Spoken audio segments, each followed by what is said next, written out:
नमस्कार, मैं doctor Pragya Agrawal government girls college Katni से वनस्पति शास्त्र विषय का एक टॉपिक लेकर आपके समक्ष उपस्थित हूँ। मेरा आज का टॉपिक है पक्सीनिया। पक्सीनिया फंगस की सर्वप्रथम वर्गीकृत स्थिति हम देखते हैं। Kingdom माइसिटी, division amastigomycota, sub division basidiomycotina, class basidiomycetes, sub class teliomycetidae, order uredinales, family pucciniaceae और जीनस है पक्सीनिया। पक्सीनिया की कई स्पीशीज़ नोन हैं, किंतु 3 स्पीशीज़ प्रमुख हैं जो इम्पॉर्टेंट डिजीज़ कॉज करती हैं। सबसे पहला पक्सीनिया ग्रामिनेस वैरायटी ट्रिटिसाई जो black stem rust disease cause करती है बीच में। दूसरा पक्सीनिया रेकॉन्डिटा जो ब्राउन रस्ट डिजीज़ कॉज करती है। तीसरा पक्सीनिया स्ट्राइफॉर्मिस जो yellow striped rust disease cause करती है। हम यहाँ पक्सीनिया ग्रामिनेस वैरायटी ट्रिटिसाई की लाइफ साइकिल देखेंगे। यह एक हेट्रोशियस रस्ट फंगस है जो 2 होस्ट पर अपनी लाइफ साइकिल कंप्लीट करता है। इसका प्राइमरी होस्ट है वीट और अल्टरनेट होस्ट है बारबरी। प्रोफेसर केसी मेहता का नाम पक्सीनिया के एनुअल रिकरेंस से जुड़ा हुआ है।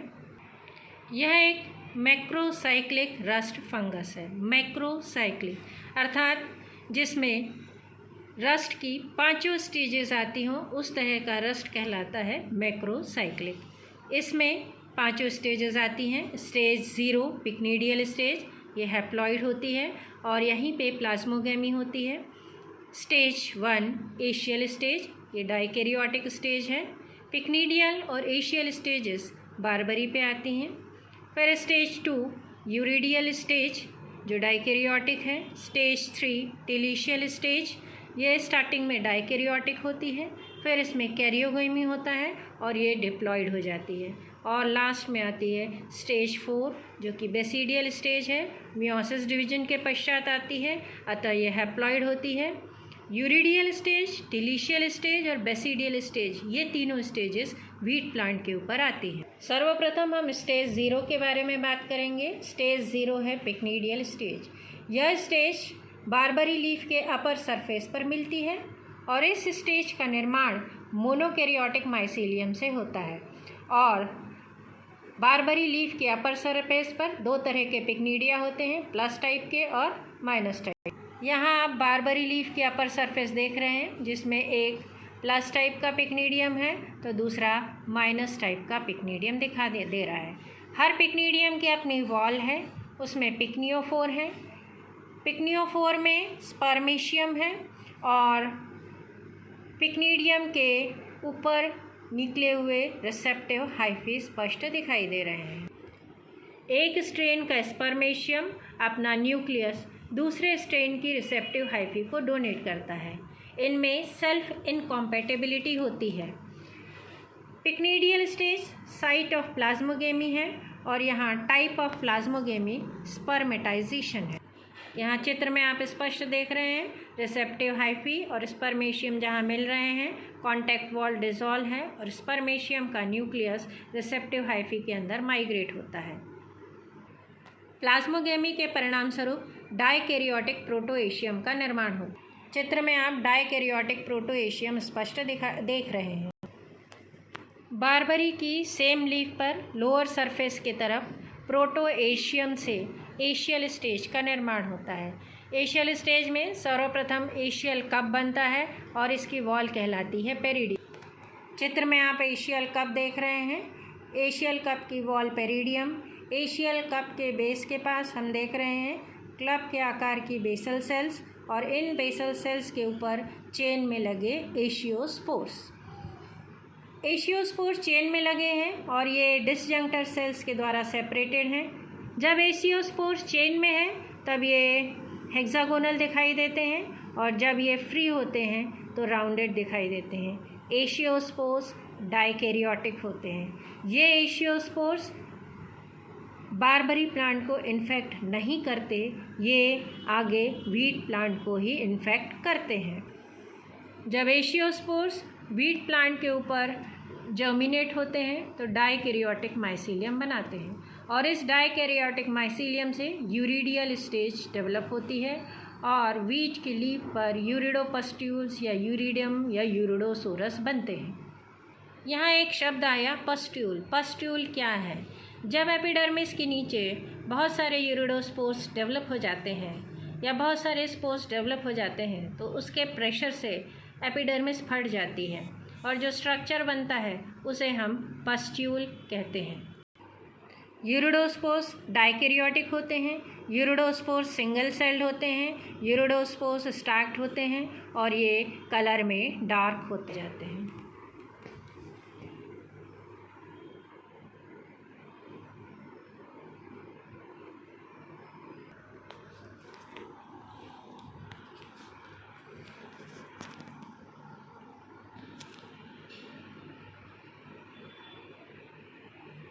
आगे जाकर टिलिशियल स्टेज बनती है।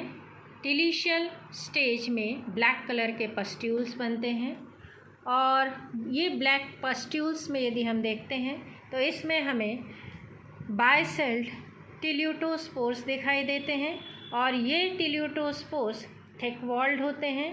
इसका शेप फ्यूजिफॉर्म होता है। यंग टिल्यूटोस्पोर्स डाइकैरियोटिक होते हैं। प्रत्येक टिल्यूटोस्पोर में 2 सेल्स हैं और ऊपर की सेल में एपाइकल जर्म पोर होता है और नीचे की सेल में लेटरल जर्म पोर होता है। टिल्यूटोस्पोर्स साइट्स ऑफ कैरियोगेमी हैं। यहाँ कैरियोगेमी के पश्चात डिप्लॉयड न्यूक्लियस बनता है। चूँकि टिल्यूटोस्पोर में कैरियोगेमी होती है तो इसे हम सेक्सुअल स्टेज भी कंसीडर कर। ये मैच्योर टिल्यूटोस्पोर है। इसमें आप स्पष्ट देख रहे हैं हर सेल में एक डिप्लॉयड न्यूक्लियस है। कैरियोगेमी के पश्चात टिल्यूटोस्पोर्स रेस्टिंग पीरियड में जाते हैं। कुछ समय विश्राम के पश्चात टिल्यूटोस्पोर्स जब अंकुरित होते हैं या जर्मिनेट होते हैं तो प्रोमाइसीलियम का निर्माण करते हैं। प्रोमाइसीलियम में डिप्लॉयड न्यूक्लियस चला जाता है और उसमें फिर मियोसिस डिवीजन होता है जिससे 4 हैप्लॉइड न्यूक्लियस का निर्माण होता है। ये चारों न्यूक्लियाई सेप्टम के द्वारा सेपरेट होते हैं और प्रोमाइसीलियम अब बेसिडियम में कन्वर्ट हो जाता है। यहाँ आप देख रहे हैं बेसिडियम है और बेसिडियम में 4 सेल्स दिखाई दे रही हैं। हर सेल से एक स्टेरिग्मा निकला है और स्टेरिग्मा के ऊपर बेसिडियोस्पोर्स लगे हुए हैं। एक बेसिडियम में 4 बेसिडियोस्पोर्स हैं। 4 में से 2 प्लस स्ट्रेन के और 2 माइनस स्ट्रेन के और बेसिडियम होते हैं हैप्लॉइड। बेसिडियोस्पोर्स एक्सप्लोजिव मैकेनिज्म के द्वारा रिलीज़ होते हैं और अब ये वीट प्लांट पे अंकुरित नहीं होते। ये बारबरी प्लांट की लीफ के अपर सरफेस पर जाकर अंकुरित होते हैं और पिक्नीडियल स्टेज का निर्माण करते हैं। यहाँ आप पक्सीनिया की लाइफ साइकिल देख रहे हैं। बारबरी प्लांट पर 2 तरह के माइसीलियम है, प्लस स्ट्रेन का माइसीलियम और माइनस स्ट्रेन का माइसीलियम। दोनों प्लस और माइनस तरह के पिक्नीडियम बनाते हैं और दोनों तरह के पिक्नीडियम रिसेप्टिव हाइफी और स्पर्मेशिया बनाते हैं। प्लस स्ट्रेन का रिसेप्टिव हाइफी और माइनस का स्पर्मेशियम दोनों के बीच में प्लाज्मोगेमी होती है। माइनस का रिसेप्टिव हाइफी और प्लस का स्पर्मेशियम इनके बीच भी प्लाज्मोगेमी होती है या स्पर्मेटाइजेशन होता है और उससे पिक्नीडियम के नीचे डाइकैरियोटिक प्रोटोएशियम का निर्माण होता है। प्रोटोएशियम से एशियल कप का निर्माण होता है। एशियल कप्स में एशियोस्पोर्स का निर्माण होता है।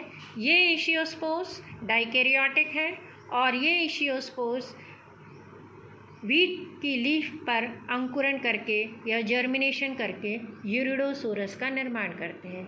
ये यूरिडोसोरस सेम सीजन में फिर से वीट के प्लांट को इन्फेक्ट करके यूरिडोसोरस बना सकते हैं। इसलिए इन्हें एज ए कोनिडियल स्टेज या एसेक्सुअल स्टेज माना गया है। यूरिडियल स्टेज के बाद आगे टिल्यूटोसोरस का निर्माण होता है।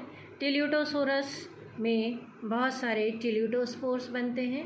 यंग टिल्यूटोस्पोर्स डाइकैरियोटिक होते हैं, फिर उनमें कैरियोगेमी होती है और कैरियोगेमी के पश्चात मैच्योर टिल्यूटोस्पोर का निर्माण होता है। चूँकि टिल्यूटोस्पोर में कैरियोगेमी होती है, अतः टिलिशियल स्टेज को सेक्सुअल स्टेज भी माना गया। फंगस की सेक्सुअल स्टेज उसकी टिलिशियल स्टेज है। टिल्यूटोस्पोर्स अंकुरण करते हैं, अंकुरण करके प्रोमाइसीलियम का निर्माण करते हैं। प्रोमाइसीलियम से फिर मियोसिस डिवीजन होता है उसके न्यूक्लियस में, डिप्लॉइड न्यूक्लियस में, और उससे बेसिडियम का निर्माण होता है। बेसिडियम से फिर बेसिडियोस्पोर्स का निर्माण होता है और ये बेसिडियोस्पोर्स होते हैं हैप्लॉइड। ये बेसिडियोस्पोर अब आगे जा कर के बारबरी की लीफ पर अंकुरण करते हैं और पिक्नीडिया का निर्माण करते हैं। इस तरह से लाइफ साइकिल में आप देखें, पिक्नीडियल और एशियल स्टेज, ये दो स्टेजेस बारबरी पे हैं, जिसमें पिक्नीडियल स्टेज हैप्लॉइड है, साइट ऑफ प्लाज्मोगेमी है। एशियल स्टेज डाइकैरियोटिक है। एशियोस्पोर के अंकुरण से बनने वाली यूरिडियल स्टेज, यहाँ से वीट पे बनती है ये स्टेज, और यहाँ से वीट के ऊपर लाइफ साइकिल आगे बढ़ती है। यूरिडियल स्टेज से, जो कि डाइकैरियोटिक होते हैं, इससे डाइकैरियोटिक टिलिशियल स्टेज बनती है। टिलिशियल स्टेज में ही कैरियोगेमी होती है। अब यहाँ से स्विच होता है डाइकैरियोटिक से डिप्लॉइड स्टेज में। देख रहे हैं डिप्लॉइड स्टेज केवल थोड़े समय के लिए आती है, जो कि टिल्यूटोस्पोर में है। टिल्यूटोस्पोर डिप्लॉइड होते हैं, मैच्योर टिल्यूटोस्पोर्स। फिर उनमें आफ्टर रेस्टिंग पीरियड जब प्रोमाइसीलियम से मियोसिस होता है, प्रोमाइसीलियम में मियोसिस होता है और बेसिडियम बनता है, तो बेसिडियम यहाँ से हैप्लॉइड स्टेज चालू होती है और बेसिडियम वाली स्टेज अंत होती है वीट के ऊपर।